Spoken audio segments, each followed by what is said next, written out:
help me run, help me run, help me run, help me run, help me run, yeah, get her out of my heart.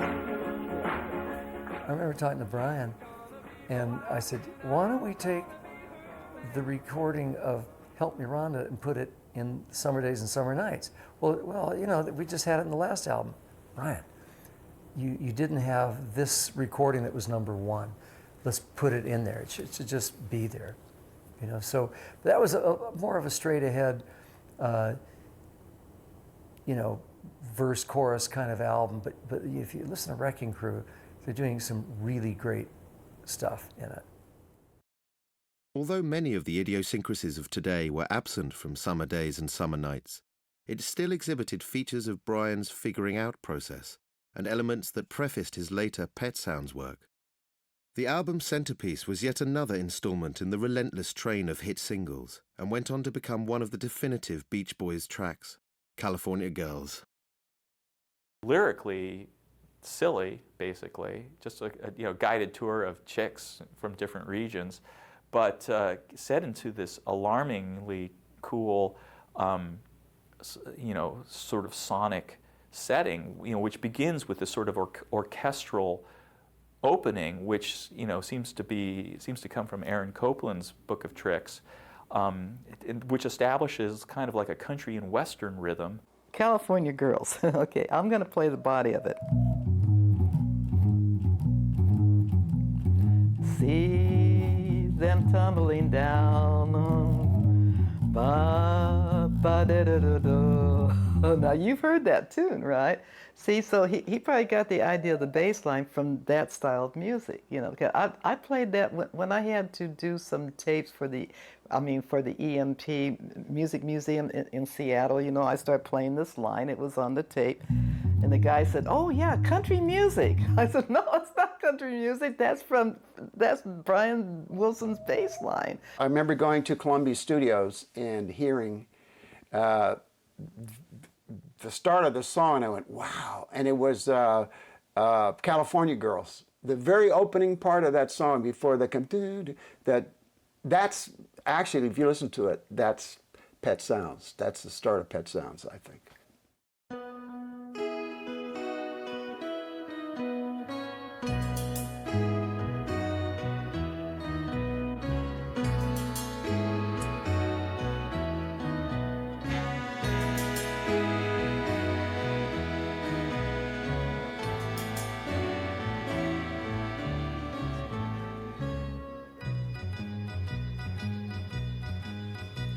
Well, East Coast girls are hip. I really dig those styles they wear. And the Southern girls, with the way they talk, they knock me out when I'm down there. The Midwest farmers' daughters really make you feel alright. And the Northern girls, with the way they kiss, they keep their boyfriends warm at night. I wish they all could be California. I wish they all could be California. I wish they all could be California girls. If you listen to the recording, you've got Carl playing a 12-string part, and you hear the band go, dum, dum, bum, and then a big chord, not beating you over the head. So it's like a theme. I mean, it could have been anything classical, like Beethoven's bum, bum, bum, bum. You have bum, bum, bum, bum. It's great. And then the rhythm starts. All this stuff, heralding the fact that you should pay attention to this cool song. And a great chorus. And fantastic, perfect pocket symphony single.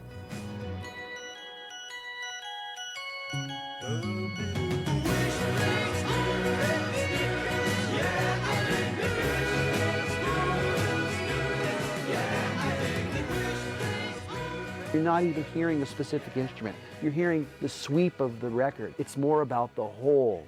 And so music isn't coming from a band so much. It's coming from a creative idea that's translated onto tape via instruments, but the instruments specifically aren't the important part. You're not listening to somebody jamming. You're listening to people making sounds. And that's how Brian Wilson is starting to become a really unique, not just record producer, but a musical entity, Though Summer Days and Summer Nights peaked at #2 on the Billboard chart, clustered around it were the icons of the burgeoning American counterculture. Along with the Beatles beginning their journey toward the left field, the Rolling Stones represented the rebel edge of the British invasion, and an electric Dylan the prophet of the bohemian youth. With the nation's young dispatched to war in Vietnam, civil rights clashes in Alabama, and a growing politicization of art and culture, airy Californian beach fantasies seemed far from relevant. The famous Jimi Hendrix quote, "You'll never hear surf music again," that embodies a kind of dismissal of surf music, and in many ways a dismissal of the Beach Boys. That was in the air, you know, as the 60s moved along.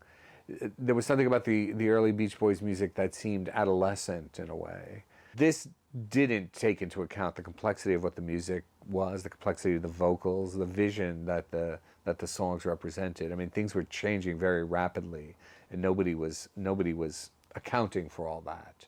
It's only later that people would go back and realize how great those early songs were. I think naivete is a perfect word to describe the lyric content of most of the, or certainly early Beach Boys records. But it's also very, very true and heartfelt.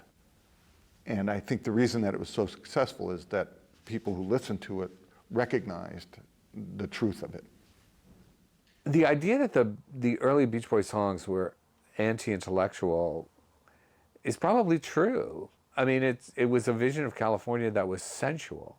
That was the appeal of it. Whether it was shallow, I mean, I don't. The thing is, at that time in pop culture and rock music, the Beatles were, you know, becoming more sophisticated. They had found in their own way a more sophisticated worldview. And that is really, I think, in a lot of ways, the headwaters for the transformation of the vocabulary of rock and roll and pop culture, youth culture.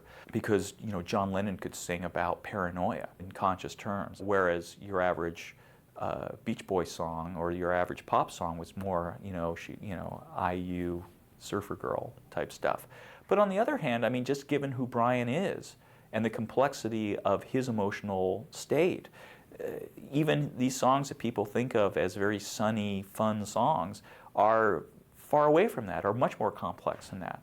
There are definite strains of anti-intellectualism within the group, but a lot of that was just based, I think, on the traditional sort of pop showbiz conservatism of, you know, you've got a formula, it works, don't mess with it.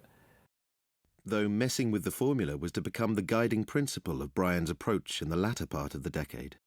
He's a real man, sitting in his nowhere land, making all his nowhere plans.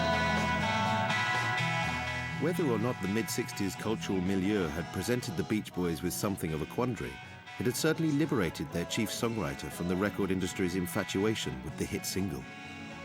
The release of the Beatles' Rubber Soul in December 1965 had further expanded the frontiers of popular music, suggesting that the album could represent a complete work, beyond simply being a vehicle for singles. Naturally, the record and all of its implications made a huge impression on Brian Wilson. The movement from singles to albums represented a major cultural shift. In terms of how artists would be treated, the fact that you would call them artists. I mean, nobody was calling Chuck Berry an artist. Nobody was calling Buddy Holly an artist. You know, but now, you know, there's this moment where because of the Beatles and Bob Dylan, you know, you have an environment in which it was possible to make an entire statement in an album, that an album was a coherent body of work that wasn't just hanging on a hit single. That was revolutionary at the time. So when Brian Wilson heard Rubber Soul, what he heard was a suite of songs. What he heard was a way in which you could be considered that way, to be thought of that way as an artist. And Brian Wilson wanted that. And so when he heard Rubber Soul, that's what he wanted to do, and an artist is what he wanted to be. I think Brian, in his competitive world, thought he could probably maybe make a better album in terms of front to back. little did he know he did. Brian's response to Rubber Soul was to conceive an album consistent in sonic identity and lyrical narrative, with all the ebbs, flows and movements of a single song running across the order of its tracks. To achieve the task, he once again looked beyond the Beach Boys for a writing partner and established a collaboration with young advertising executive and lyricist Tony Asher. As the project took shape in the early months of '66, the band, occupied with the demands of a Far East tour, had little notion of the radicalism that was afoot back home. Carl used to tell me, he said, Brian's doing something that'll blow your mind, Bruce. Brian and Carl were really close. I just figured, I just took it for granted Brian would be the greatest, because he was. And I'd come home and hear some really cool stuff, and I did, you know, but I didn't realize it was going to be that. There were no limits whatsoever. He was going to just throw open every cupboard there was in the studio, pull out all the most exotic instruments, from banjos to early synthesizers like the theremin, made that high ghostly wail. You know, every weird sort of percussion thing, and if they couldn't find a percussion thing to, you know, to make the right sound, then he would just figure out a way to use a water jug. You know, he didn't know any better. He just said, well, let's do this. Let's get the 2 accordions for God only knows. Let's try this. So he was so open because he didn't have formal training, or he wasn't a big band guy or a jazz guy. He just heard music and loved it so much, and that's the way he kind of assembled the blocks. And plus, you know, they were going to sing these songs about essentially a concept record about the arc of a love affair, from Wouldn't It Be Nice, the sweetness and innocence of that, to all the way to the end of Caroline No, where he's looking at this, you know, older, harsher version of the young woman he had met at the beginning of the album and saying, you know, plaintively, where did your long hair go? Where's the girl I used to know? And all the stops in between with songs about living away from home, trying to invent your own character, songs about, you know, this deepening love affair that moves from Wouldn't It Be Nice to You Still Believe in Me to, you know, God Only Knows. Well, as Brian said, that album was marijuana. So that's what's going through it. There's just this deep, restful, sonic, echoey marijuana. The consequent album, Pet Sounds, was recorded with all the fastidious energy that typified Brian's post-touring work. He completed all the instrumental tracks with the Wrecking Crew in advance of the band returning from tour, to be promptly drilled through the vocal parts. When he'd be in the studio, he'd be so focused. He would, like a drill sergeant, no, do it again. But it wasn't where I think you see some producers come in and they'll jingle money and they'll all, hey, how you doing? And make everybody feel good, and they don't know what the hell they're doing. They're just vibing the room. And some guys go in and they're really engineers. They'll do it up and down. So he had the ability to do all of that stuff, but he never worked in the studio trying to do a thing of authority, of intimidating people. He accidentally did it just because of the intensity and his knowledge. No, do it again. Come on, speed it. You slow down and watch your note on the 4th bar there. You're sliding too much. Give it a little more breath. These studio guys would go, holy crap, this guy's hearing everything. Take it from that spot, please.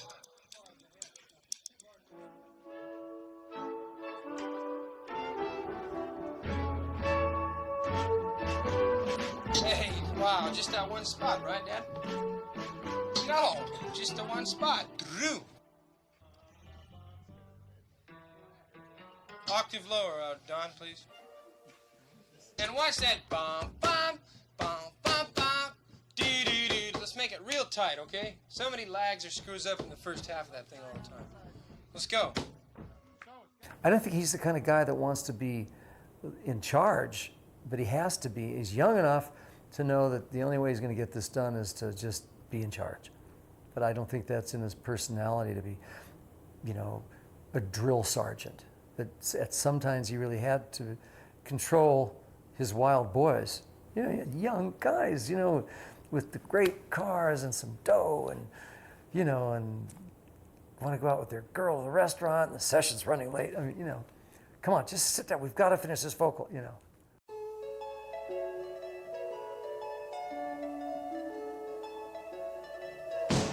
Wouldn't it be nice if we were older, then we wouldn't have to wait so long? And wouldn't it be nice to live together in the kind of world where we belong?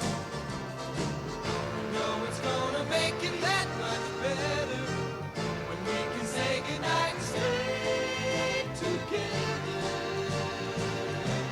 Wouldn't it be nice if we could wake up in the morning when the day is new, and after having spent the day together, hold each other close the whole night through? Of happy times together we've been spending. I wish that every kiss was never ending. Oh, wouldn't it be nice? Pet Sounds is a song cycle, in my opinion, in the tradition of the great song cycles of earlier periods. Art songs of the Romantic period, for example, we talk about Winterreise by Schubert or Dichterliebe by Robert Schumann. And in my opinion, Pet Sounds is the 20th century version of that. Clearly, what they ended up with is something that is as cohesive as any great song cycle and has a story to tell, just like any great song cycle. In the future, when people look back on music of the 20th century, Pet Sounds will be considered a landmark in that approach to songwriting. Pet Sounds is a highly personal record in a way. And its fascination with sound, and its fascination with sound almost beyond the sense of what a song was. It's very much, I think, where Brian Wilson lived emotionally. When he did the track, "The God Only Knows," I was just amazed at the track. But I had not heard the vocal. I hadn't heard the title, really. So when I heard this track, the track was so beautiful. But then when I heard the melody, it was so far removed from the track. It blew my mind. It was so incredible. And then at the end of the song, Hal Blaine does, like at the end of the song, da da da da da da da da, 2/4, and then it goes da da da da, da da da da. What is this drummer doing? It's wacky. And then when you hear the final version, that was there because the voices there's only 3 voices on that, and it sounds like it's an amazing amount of voices. I think he did actually 2 of them on at the end. And it all just fits like this. But when I heard the track, it was hard to figure out, why is he doing that? Just amazing.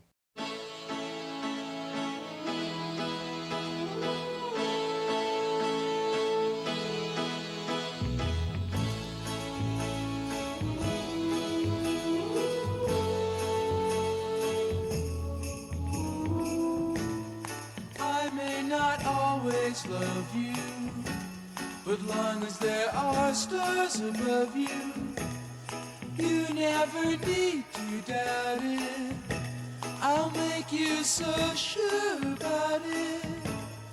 God only knows what I'd be without you. God Only Knows. I think it's a great song for lots of reasons. It has everything you want in a great song. It has sensitive text. It has a melody that matches the text perfectly. And it has all these Brian Wilson touches that really raise it to a whole new level.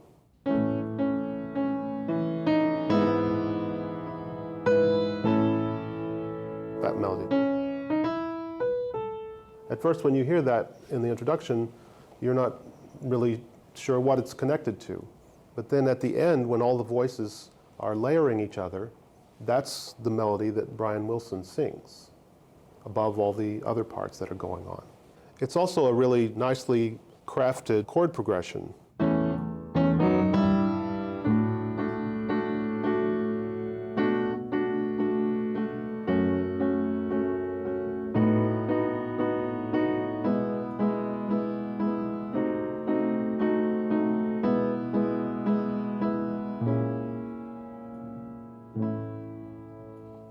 You don't really know what key it's in. It sort of moves around, sounds like E at first, then it sounds like A. It never really stabilizes on a particular key. And God only knows what I'd be without you. God only knows what I'd be without. God only knows what I'd be without. God only knows what I'd be without.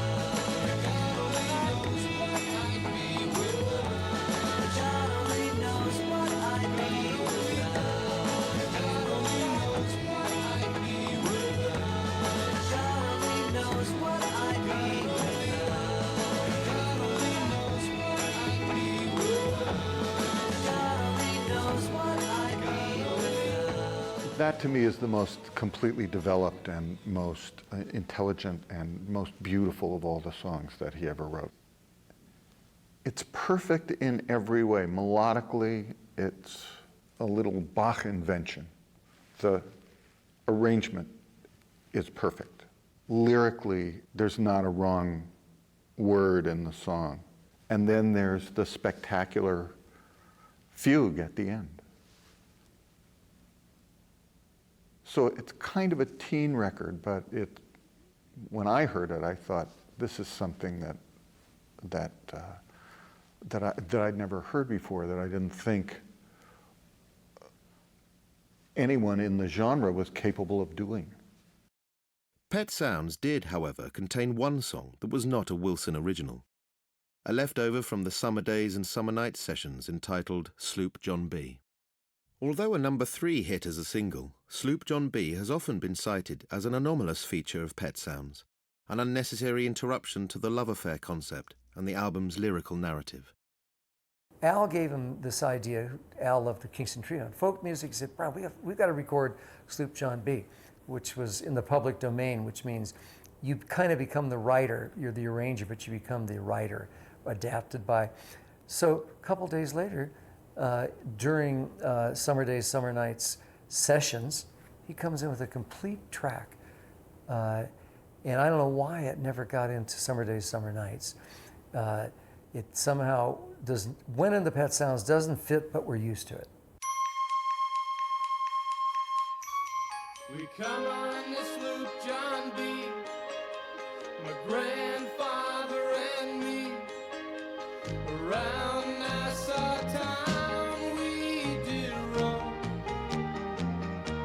drinking all night, got into a fight. Well, I feel so broken, I wanna go home.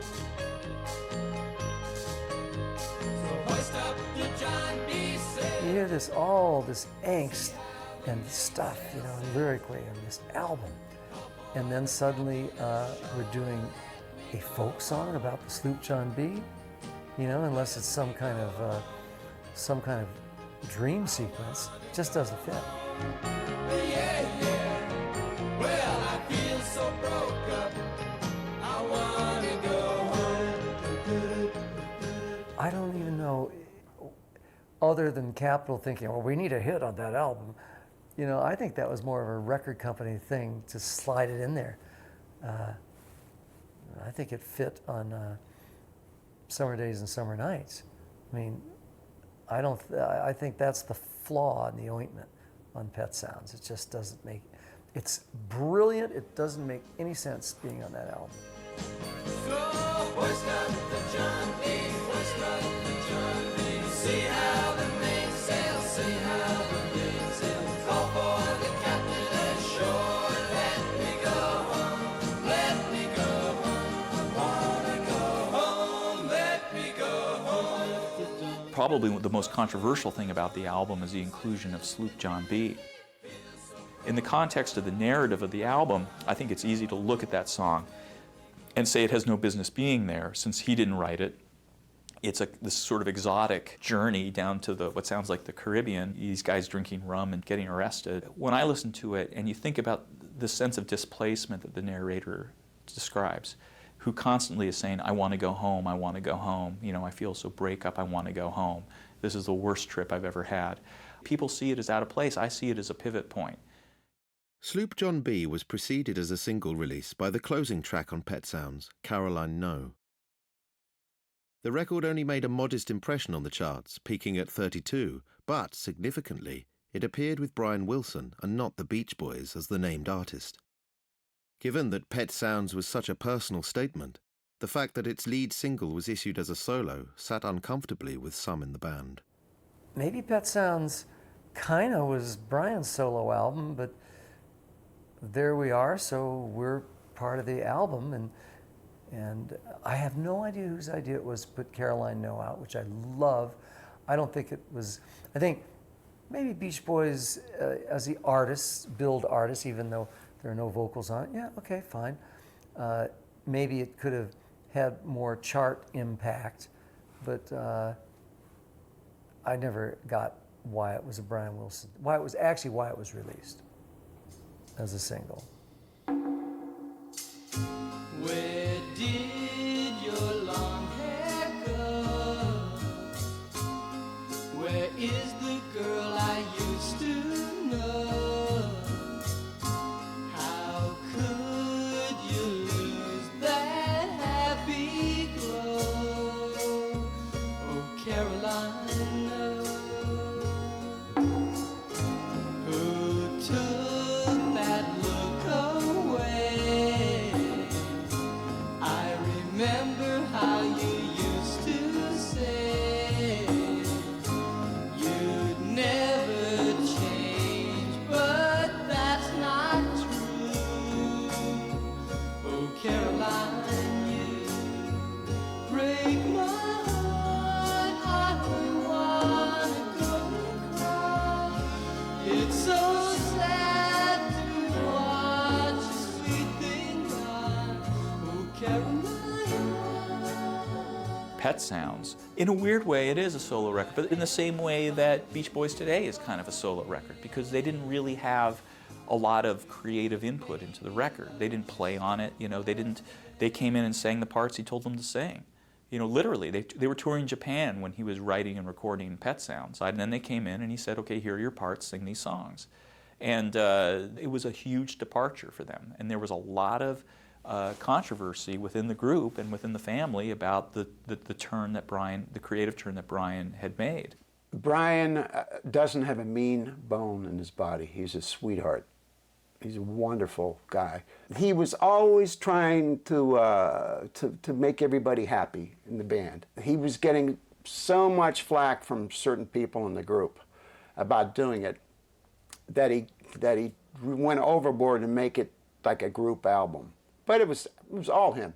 It was basically a solo album. And I would think if you asked the guys in the group reluctantly, they might say, yeah. And I think there was also some fear that, he was getting farther and farther away from the band. And as a result, he was going to leave the band and do his own thing, at which point everyone's sweet living, this whole family industry, was going to fall apart. Because Brian was going to say, screw you guys, I'm going to do my own industry. So the fact that he ended up releasing Caroline No as a solo single was like a shot across the bow, and kind of made him freak out a little bit, more than a little bit. Given the distance that he's traveled from the traditional settings and narratives of Beach Boys songs, that I think probably they began to put two and two together and think that this was not moving in a direction they wanted to go. Indeed, on returning from tour to be presented with the Pet Sounds instrumentals, some in the band expressed reticence over the sound of the material, with Mike Love cautioning Brian not to carry the Beach Boys too far from the tried and tested. Yeah, don't fuck with the formula was really, he said that straight up. Tony Asher attests to that, having heard it. But Mike was by no means the only one who didn't want, who felt, like the record was not the record that they needed to make at that time. The brothers were bitching and moaning too. They didn't like how complex the arrangements were. They didn't like the fact that Brian was listening to them so closely and would brook no bum notes at all. I don't really think that that's true about the band. I think the band, they trusted Brian and he made great tracks. I think we were more of one mind than you would think. I mean, we all have pretty good ears, you know, and we're smart enough to know there's a song on top of those tracks to come, you know, and it always does work out with Brian in those days. I was there when Brian mastered it. He puts on the first tape, wouldn't it be nice? And it starts playing the first side and it's going through. And I'm thinking how great it sounds. And Brian looks over at me and says, well, Fred, what do you think? And I said, Brian, man, great record. It's really good. I like it. I really like it. He said, do you really like it? I said, yeah, I really like it. And then he asked me the tell-all question. He said, what do you think the guys will think? Meaning, what do you think the other Beach Boys will think? And I said, you know, I don't know, Bri, but I'm proud of you. It's a great record. I don't know what they think, but I think it's a great record. I think you did a great job. And he says, man, I sure hope they like it. Well, as we know, a couple of them didn't. Capitol didn't. With Capitol Records showing little enthusiasm for the sonic invention of Pet Sounds, the record became the lowest-selling Beach Boys release in years. While Brian became discouraged by the muted response to his grand artistic statement, the label delivered the ultimate slap in the face. Just weeks after the release of Pet Sounds, they issued the Best of the Beach Boys compilation, surf music and all. Capitol was a little confused by Pet Sounds, you know, and they were kind of thinking, okay, wow, Brian, nice work. Get Volume 1, Best of the Beach Boys ready, everybody, marketing staff. Yeah, we'll look for some singles. You know, they were just getting ready to write the band off, I think. You know, he was working within the context of the music industry, and the music industry that was just beginning to feel its possibilities for major sums of money. And so they were not interested in the Beach Boys, of all people, breaking new ground. I mean, they saw the Beach Boys as hit makers, like go make hits. You know, a song called, you know, Hang On to Your Ego, that's not going to wash. And in many ways, you know, Mike Love probably agreed with the critique. These, you know, complicated, strange, very beautiful, but not necessarily contained songs. I mean, they didn't really provide Mike Love with much of a platform. And, you know, there you have the origins of difficulties that went on for decades after that. You know, that was the moment. You know, I mean, Pet Sounds was the moment. It's sad, though, in a lot of ways. I mean, it's something that drove Brian deeper into isolation. It was something that, in a more nurturing atmosphere, he might have had a happier time and even a more productive time. They didn't believe in it, you know? And then here, you know, the records end up selling off of it. The 45s off Pet Sounds did well. So Brian Wilson must have been very frustrated by that. I'm certain of it. But because Wouldn't It Be Nice and Guy Lano's had such a good, successful run in the summer of 1966, and then Brian Wilson works that summer on Good Vibrations, and that becomes #1 in America and in England. Capitol just does a complete about-face, and they throw money into the next Beach Boys album, which would have been Smile.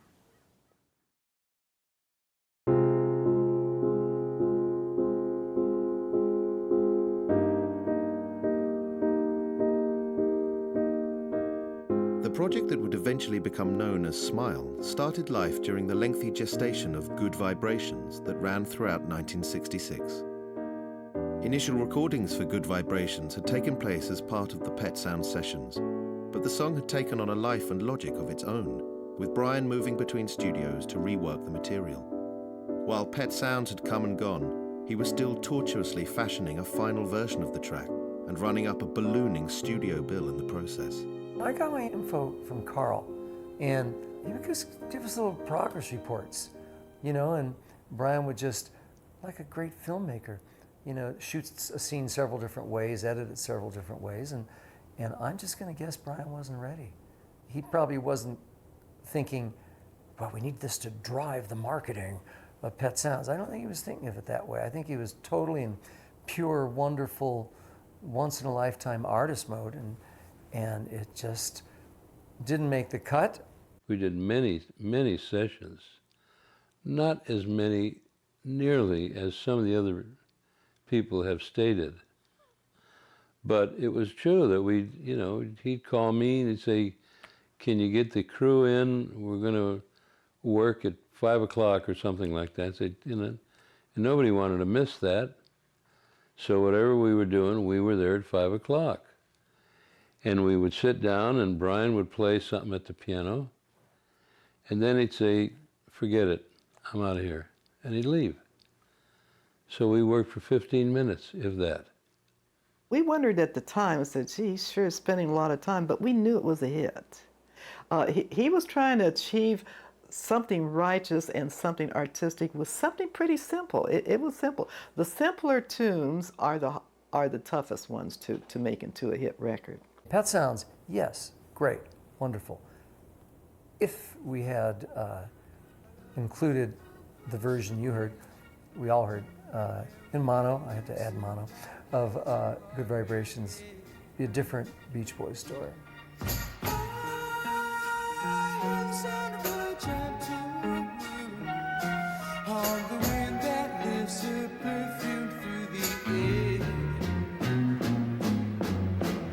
I'm picking up good vibrations. She give me the excitation. I'm picking up good vibrations.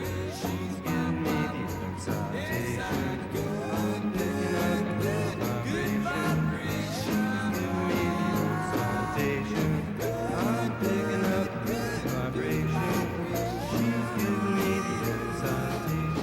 I was wondering, how was he going to put these little pockets of music? They're done at different studios. And in those days, how was he gonna match the ambient room sound of one studio to another studio, a month apart, different? And it was just amazing how he put it together. It's not just the studio as an instrument. That's a vague saying. No, he knows the tone and the pitch like a string, you know, or like you tune a guitar. Well, you could tune echo in this room so it'll sound this way. And he took the diversity of those rooms and played them. That big studio is his guitar, you know? It's real specific when they say the studio as an instrument. And Brian Wilson was the only guy who ever really utilized this in such a way, and 3 different studios at least on Good Vibrations. Vibrations are happening with you. Gotta keep those love good. Vibrations are happening with you.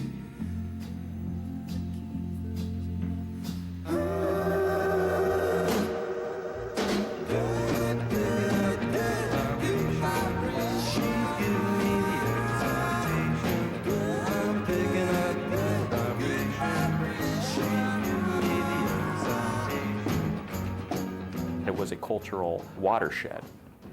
It changed the entire musical vocabulary of pop music, just because of the way, the way its sections clearly were separate from one another, the way that just the lightest sort of veneer held them all together, and yet the song flowed perfectly from, churchly kind of organ sounds to full-on like fuzz guitar and synthesizer, again with the theremin wail. As intelligent and as creative that song is, it was a little more clinical to me, a little drier. It didn't. He was moving from marijuana to a little speed or something. I remember when I heard the final mix, I remember saying to the band, this is probably #1 or our career's over. You know, it was do or die with that, and I, you know, I mean, it was so radical. It could only be one of the two things. When the single finally appeared on the 10th of October '66, it proved to be a huge hit, landing at #1 on both sides of the Atlantic. Smile, under the working title of Dumb Angel, had been developing fitfully over the preceding months. Collaborating with a new lyricist in the form of Van Dyke Parks, Wilson had envisaged an album that would match the coherence of Pet Sounds, yet stretch even further in sonic and narrative ambition.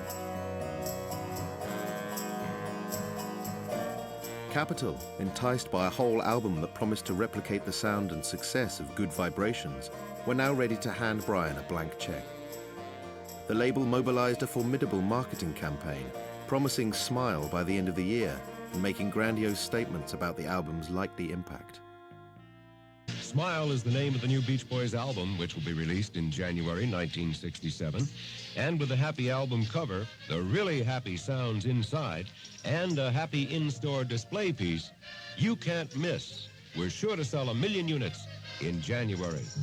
For the first time, the Beach Boys had beaten the Beatles at their own game and, you know, in their own backyards, essentially, as the most popular rock and roll band on the planet. And everyone at that point expected nothing but more triumphs from the Beach Boys. They found themselves suddenly at the leading edge of pop culture at a time when pop culture meant more than ever before. And so, you know, Brian was going great guns at his next, you know, the album, he said, was going to flow from the exact same sort of headwaters, creative headwaters that Good Vibrations did. You know, the concept for Smile is sort of threefold. There was a life suite, there was a Western suite, and there was an element suite. They started thinking about an approach to writing a song and writing an album that started in Good Vibrations, which is to think of modules of ideas that could be put together ultimately into this album that they were calling Dumb Angel. And they wrote 4 songs initially: Heroes and Villains, Cabinescence, Wonderful, and Surf's Up. Especially those 4 songs, I think, show that Brian Wilson had an idea that would have surpassed Pet Sounds in its artistry, in its storytelling, in its conception as a whole thing, a whole concrete musical idea portrayed over 2 sides of a record.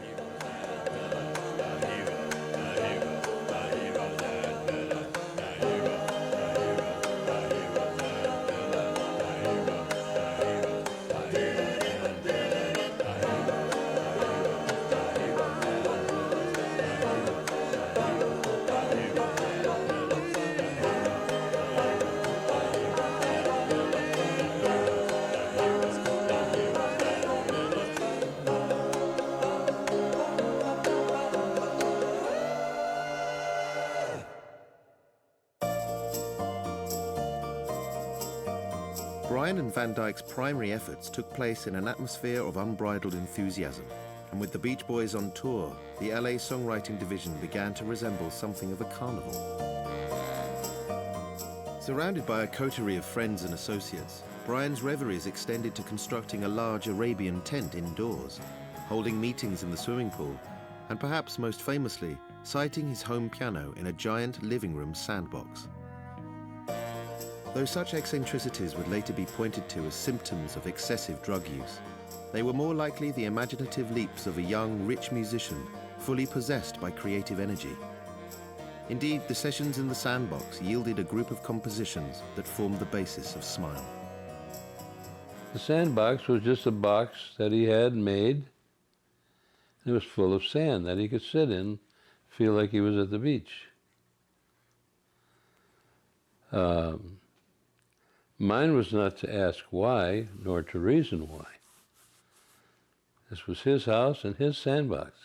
I think it was very practical. It was, you know, he's writing a song like Surf's Up, and he's got his shoes and socks off, and there's a piano there, and he's got his feet in the sand. Shut your eyes, and you're writing about Surf's Up. I mean, how perfect, you know? And then Louie and Banana, his dog, started crapping in it.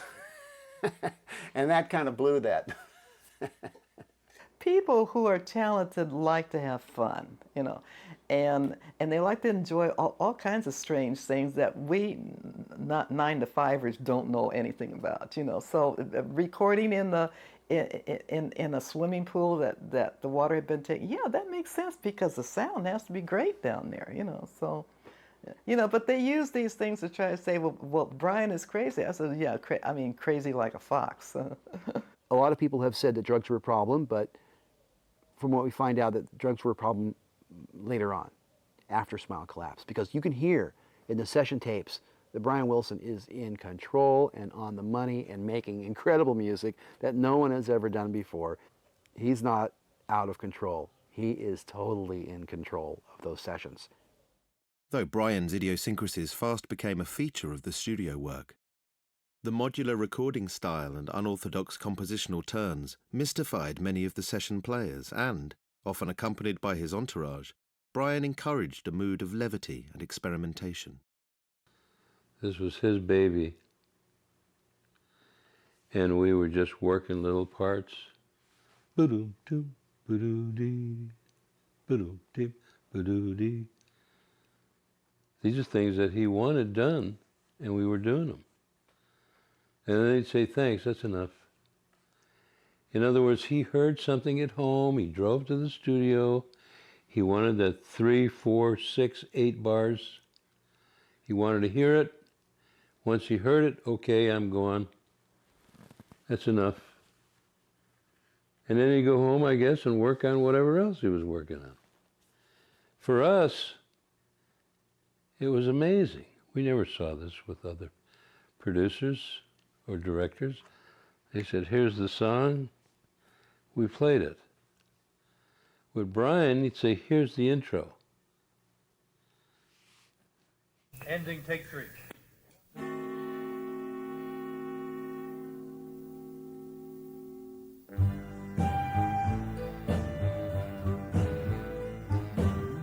With the Smile album, that was cut in pieces, you know.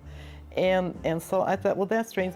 But, you know, you have to remember when we do film scores, we cut film scores in pieces, too. When you go to a film score date, you might do the middle part first, and then the ending next, and then the theme of the song. You jump around with different pieces of a film score. And so I just thought that that's the way he's thinking these days, you know, to cut record dates. You accept the way he is, because he was a fine writer, you know, and every time he cut something, it was a big smash hit, so you trust him. Okay, one more. That's gonna be very good, okay? Don't worry about how it falls apart at the end of the verse.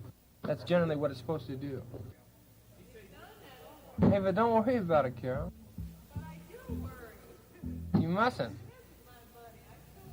You mustn't worry. You mustn't. Okay, here we go. Yeah, I'm kind of the worry wart of the studio musicians, right? Being a woman, you know, yeah, I'm gonna worry about you kids, yeah. It was just parties. These were all parties, you know, with the firemen's hats and all of the things that the guys were doing. I don't think anybody was taking anything serious.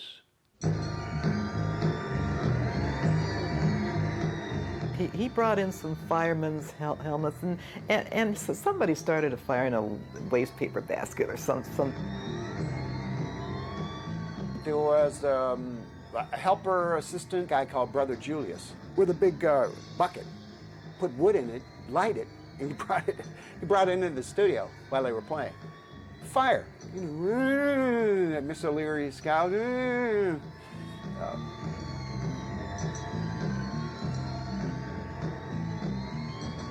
But again, the Beach Boys were on tour, and they came home and they found these songs that he wanted them to sing that bore absolutely no resemblance to anything that seemed like, you know, normal life. Heroes and Villains and Van Dyke Parks wrote these songs that were just oblique, to say the least.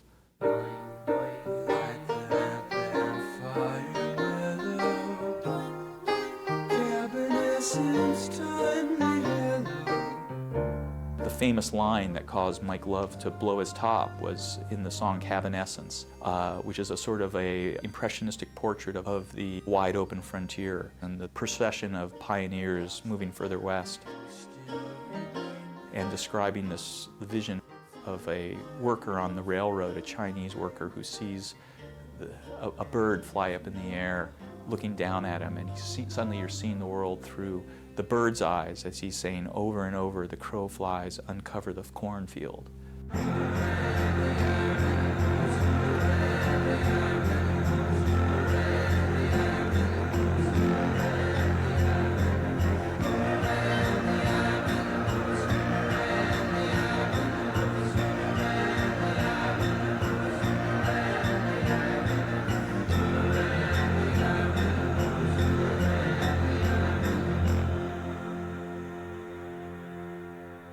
Mike Love was like, what the hell is this? Like, what could this possibly mean? There's a very famous story about Mike Love coming in the studio and sort of point blanking Van Dyke Parks as to what the lyrics meant. I wasn't close enough to the other guys.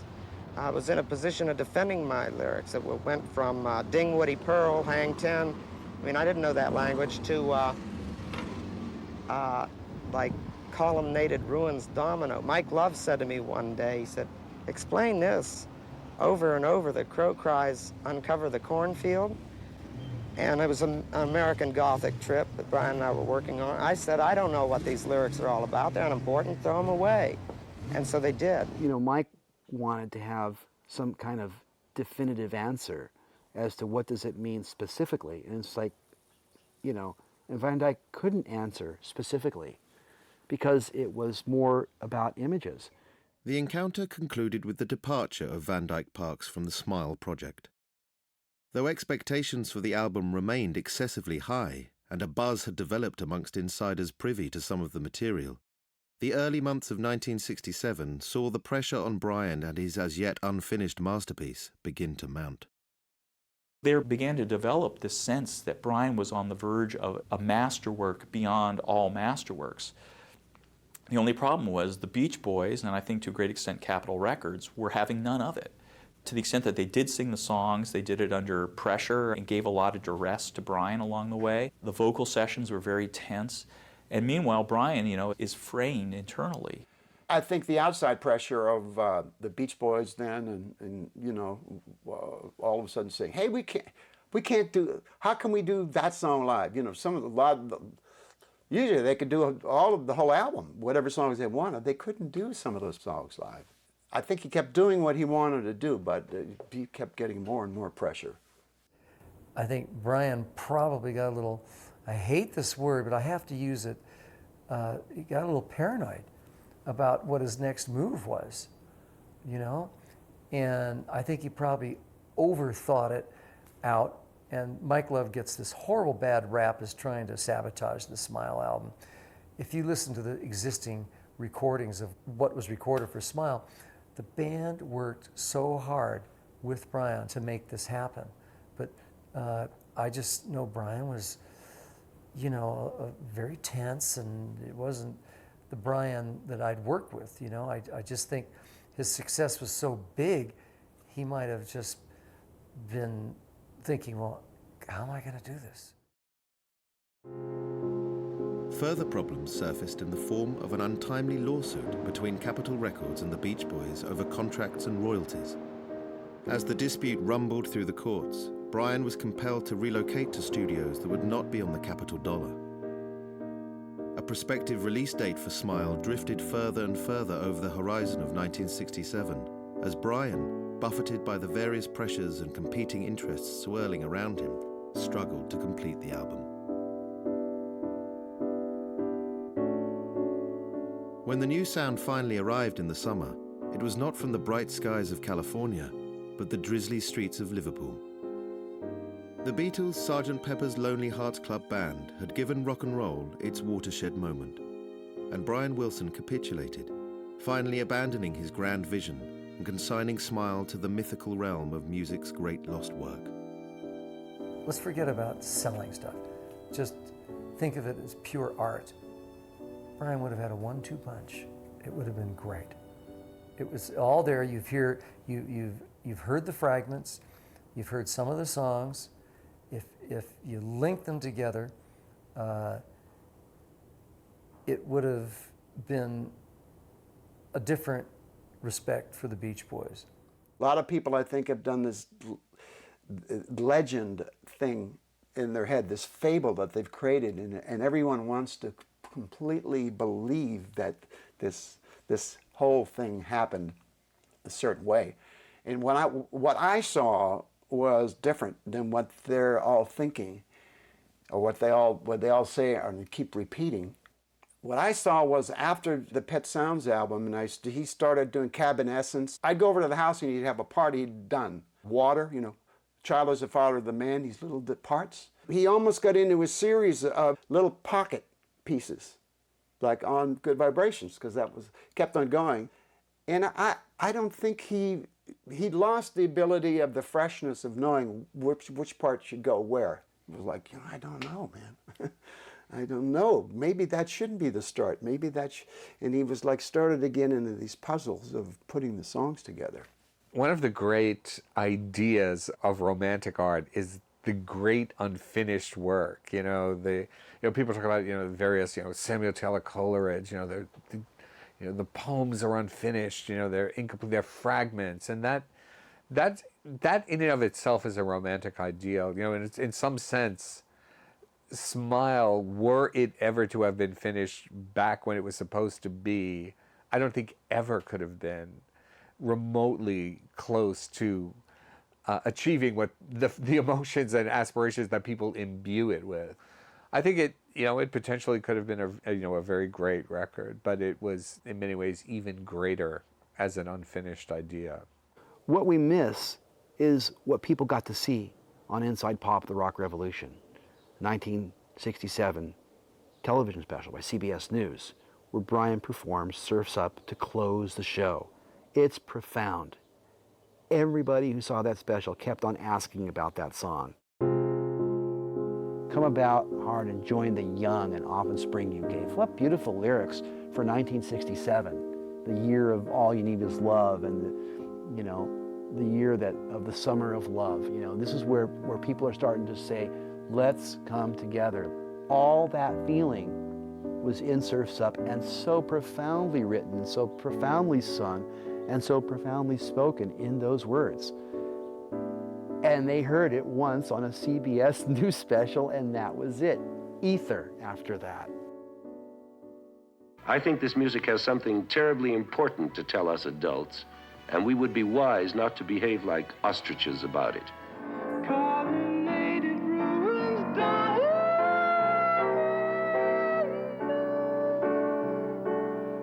Here is a new song, too complex to get all of first time around.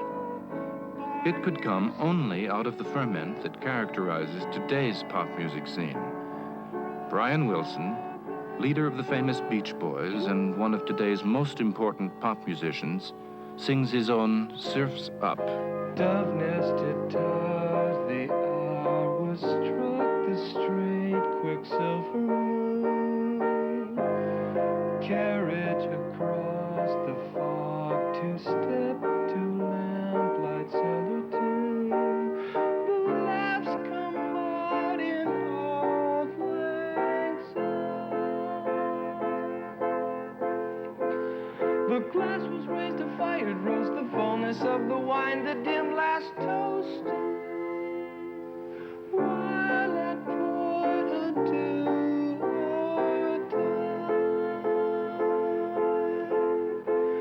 a choke of grief, heart hardened I'm, the unbelief, a broken man too tough to cry.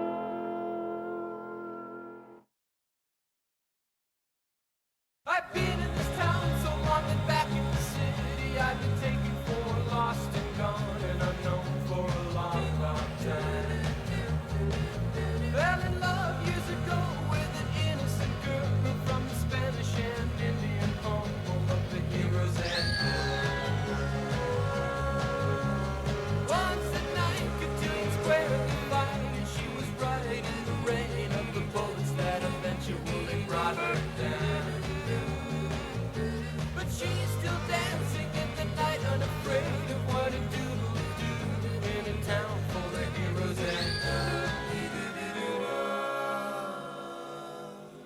Though Smile had been discarded, a truncated version of Heroes and Villains, the first song planned for the album, appeared as a single in July '67.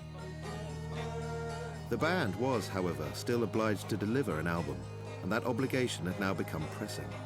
They established a studio at Brian's Bel Air home where they embarked on a crash recording of a new LP. But with their erstwhile producer much diminished by his tribulations, the crafting of a Beach Boys record had now become a different animal entirely. If you got a hit song, you can be as crazy as you want and everyone's perfectly okay with it. But the moment there's some fractures, maybe your last song wasn't a hit, suddenly you're not cute and eccentric, you're crazy. And so Brian began to veer toward crazy as far as those people were concerned. And he began to kind of like step back. I think he was exhausted. I think his feelings were hurt, that he had been, that this resistance had cropped up. And I think he had lost his patience with trying to be the sole provider for the Beach Boys. You know, if you don't believe in me, then screw you. You know, you do it. I don't care. I think he did lose his mind for a while, you know, because we moved up to his house. We started recording up at, they took a beautiful den and put a board over the fireplace that was magnificent. Up on the second story, they kind of cut out a little hole so they could talk to the band, and we would record. But who was producing was Mike Love and the rest of the guys, and it wasn't Brian, and it wasn't the same. His bedroom was right above the studio, and he would lie in bed all day, not because he was spending his whole life in bed, because he was going out at night and partying with all his buddies, but he would lie there and listen to them record, and if he had any suggestions or ideas, he would either call them down from his phone, or else he would put on his robe and shamble downstairs and suggest something. And sometimes he would come in and roll up his sleeves and get things going if he felt excited about stuff. But the time at which he was willing to, you know, shepherd a song from creation through arrangement, through production, through performance was over. That and he has never really done that again. When Smiley Smile surfaced in September, it appeared to confirm the change in group dynamic. In place of the previously ubiquitous "produced by Brian Wilson" credit, the new record bore the legend "produced by the Beach Boys." They need to finish something really quick. They get it done. It's about 2 weeks with their tried and true soul root of the group, their vocals, you know, and they record really a beautiful album. The only reason why people didn't like that album so much when it was first released because it wasn't Smile. Accidentally, because of that commitment, Smiley Smile gets recorded, but it's kind of cool. That's the way a psychedelic album should sound. That's all vocals. There's a little Hammond organ, looks like a church organ that they had loaned Brian. I mean, that's the Beach Boys as unplugged as you're ever going to hear the band, and it's brilliant. Wind chimes? Police. I mean, even in this abridged smile called Smiley Smile, I think it's underrated. I think people should take a listen to it. It's really good.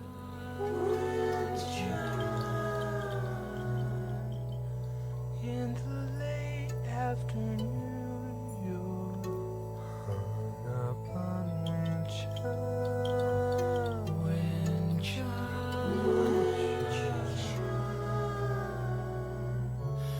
Though it's hard, I try not to look at my wind chimes. The "produced by the Beach Boys" credit was the point at which the Beach Boys stepped up and said, we're going to control this band as much as you are. And it also, to another extent, maybe was Brian saying, okay, if you guys think it's so easy, then go ahead and do it.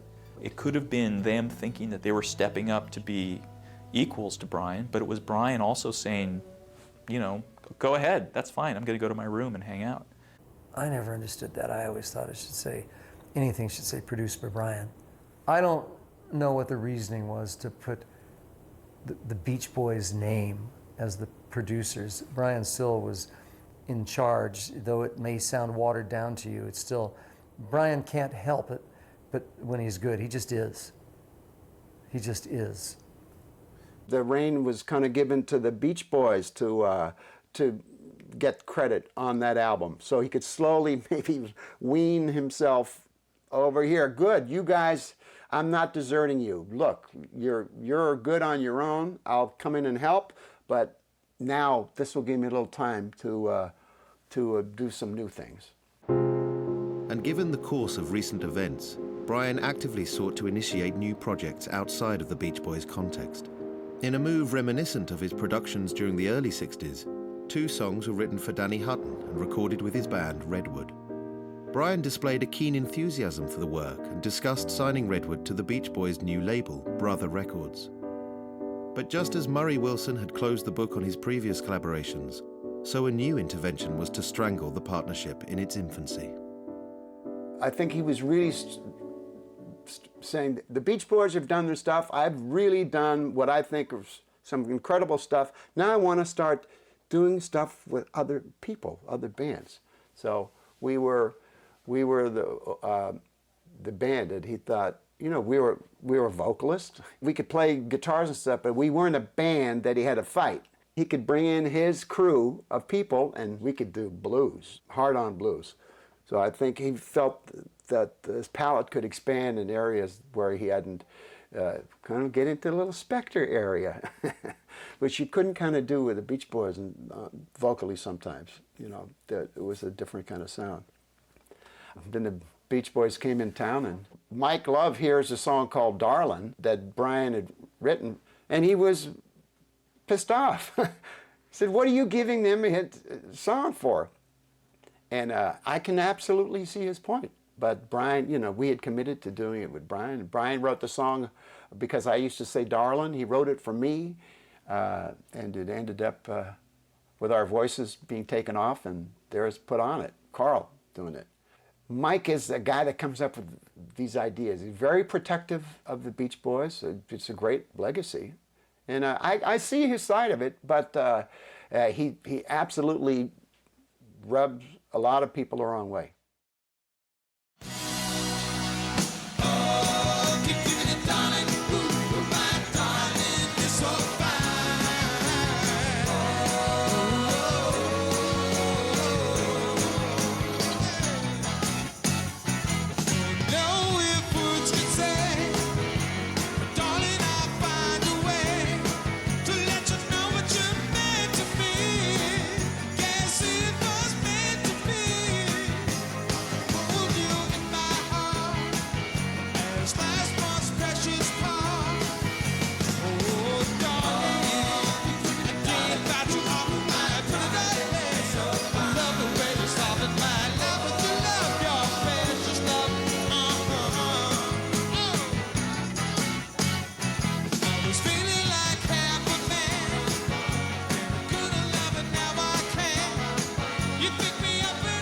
Darlin' ended life as a hit single for the Beach Boys towards the end of the year. An album followed in December and was a further step away from the large Wilson productions of old. Though, in many respects, Wild Honey predicted the stripped-down, back-to-roots aesthetic that characterized much of late 60s rock and roll.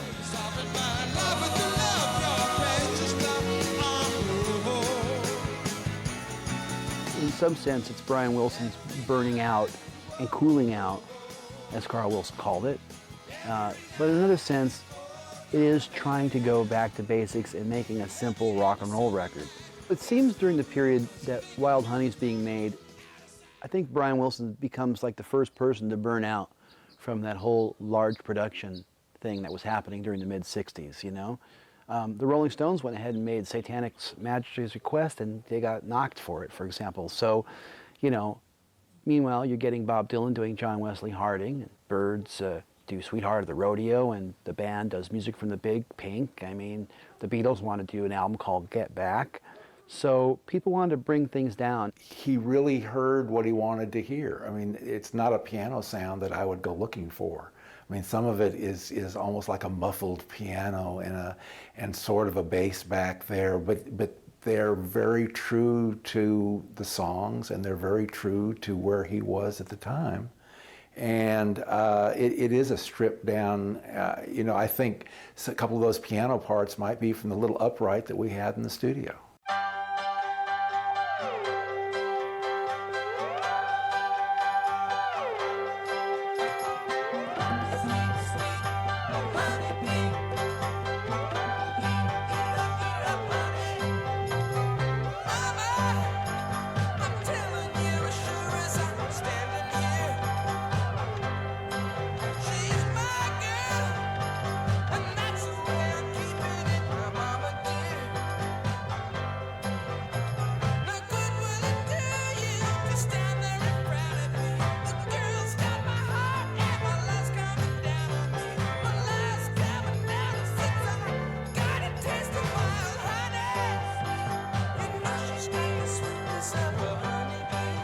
Wild Honey was a great album.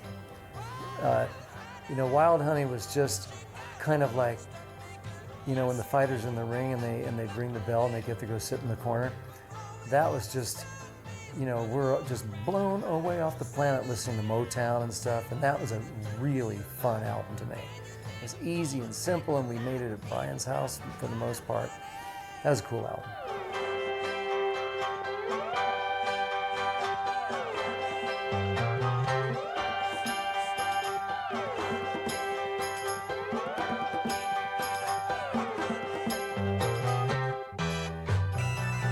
We kind of went, pressure's off, let's just do this. That was a fun album to make, and it gave everyone a chance to take a rest from being so tragically hip and cool. It really pulled the band together.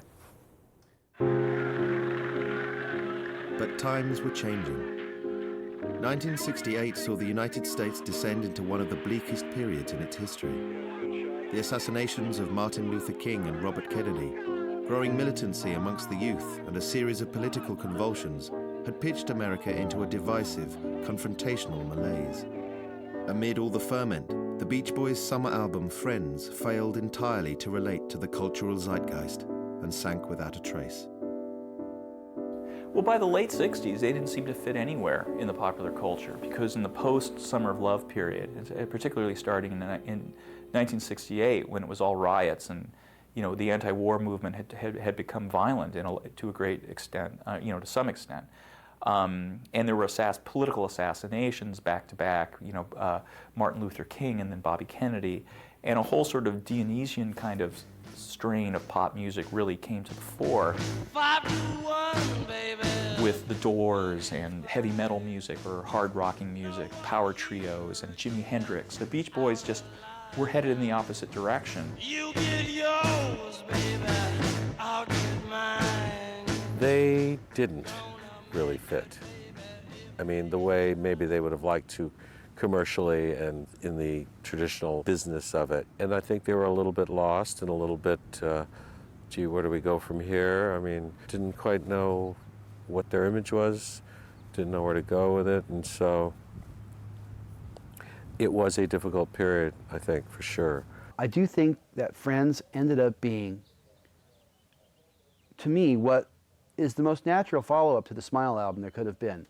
This is an album that's bliss, you know. It's one of the best records the Beach Boys ever made. It was like a low charter. It didn't have hits. It didn't matter. We've been friends now for so many years. We've been together through the good times and tears. Turned each other on to the good things that life has to give.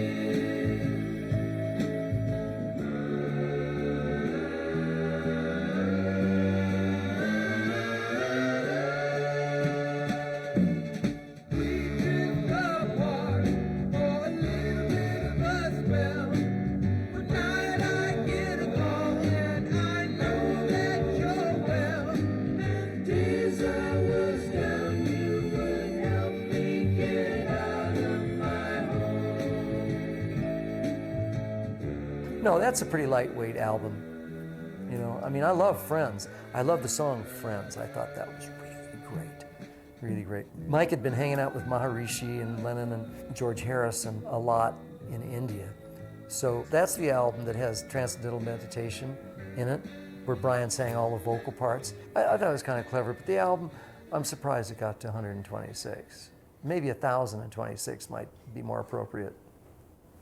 It wasn't talked about, no one cared. What was happening in 1968 was the Rolling Stones' Sympathy for the Devil. That kind of street fighting man record that the Stones were coming out with, that was a valid record in 1968. Singing about bliss and floating on the inner tube of life and space and love and meditation, that wasn't what was happening. At the twilight of the decade, the Beach Boys' fortunes continued to wane, and Brian, bereft of all the inspiration from their earlier halcyon days, demonstrated less and less interest in recording with the band, or indeed working at all. As the 1970s progressed, he slipped into an ever-worsening depression and eventually retreated from public life altogether.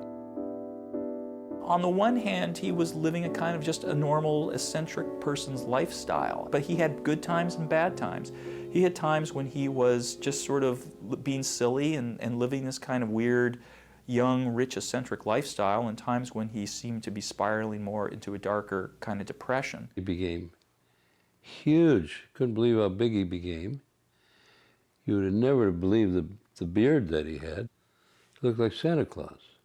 We didn't see Brian for the longest time. We didn't know what happened. You couldn't ask anybody, you couldn't talk to anybody about it. And I remember Terry Melcher, God bless him, Terry called me one day and said, Hal, I want you to get the guys together. We're going to do a session with Brian. I said, really? He said, yeah, now tell the guys no laughing, no staring. We hadn't seen him for a while. Be careful with the jokes, no matter what. Okay. It was a terribly sad day. We'd all sitting there, waiting. The door opened, Brian came in and looked around a little bit, strange, walked over to the piano, and he sat down and he started playing the intro to one of their hits. I forget what the song was. And we knew exactly what the song was. And Brian was playing this and he kept looking at me. He's saying, like he didn't know me. He said, do you know this song? I said, yeah, Brian, I love that song, man, I love it. Ding-a-ding, ding-a-ding. Do you know this song? Yeah, Brian, I love this song. It's a great song. 3 or 4 times he did this to me. And after about the 3rd or 4th time, so you know this song? Yeah, I love that song. He closed it up, got up, and he walked in. That was it. We didn't see him again.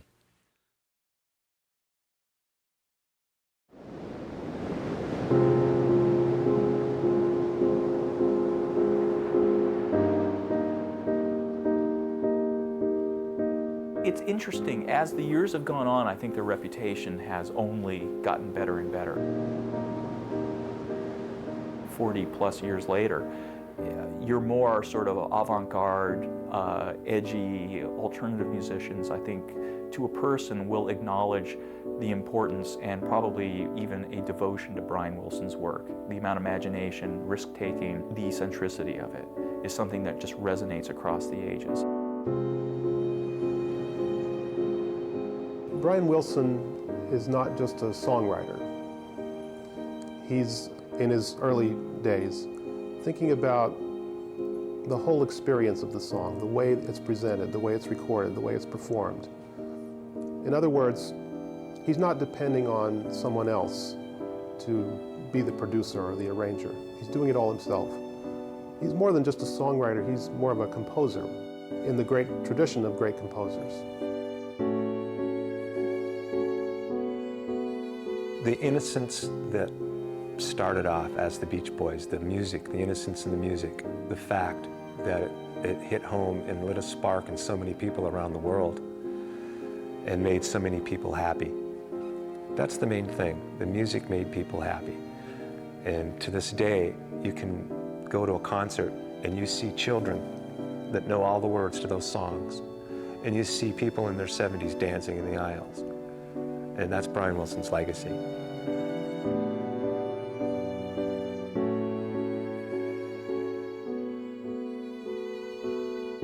The fact that he managed, 35 years later to dust himself off and not only reclaim the Smile he had written, but finish the work, transforms Brian's story. It sort of takes us from the object lesson in America, American greed and commodification. It snatched that away. Even in the shadows of all that, there's still the spark of real genius. And I think that's what people hear now these days when an old Beach Boys song comes on the air. It's that same story, that emotional story, that same sense of daring and ambition and hope and fear that guides us all through our days.